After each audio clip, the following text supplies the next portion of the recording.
Breaking news साथीहरू, नेपालले भने 2025 मा ठुला सफलता हासिल गरेको छ। आज यही टपिकमा यस भिडियो रहनेछ।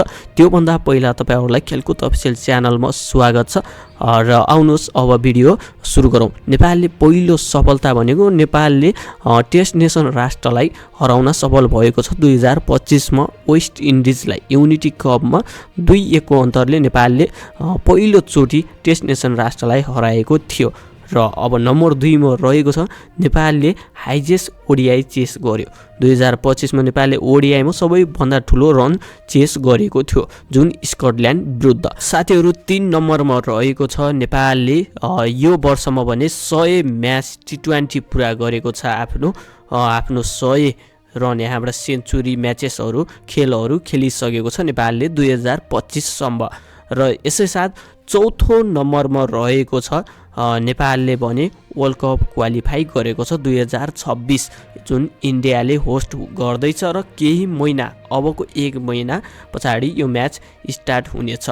र नम्बर 5 मा रहेको छ नेपालले भने फेरि पनि ICC digital fan engagement of the year भएको छ। नेपाल ब्याक टु ब्याक 2 चोटी fans engagement of the year भने यहाँबाट प्राप्त गर्न सफल भएको छ। टिममा रहेको छ साथीहरू नेपालले भने सिडब्ल्युसी लिग 2 मा स्कटल्यान्ड विरुद्ध 4 खेलमा महत्त्वपूर्ण 3 खेल भने जितेको थियो।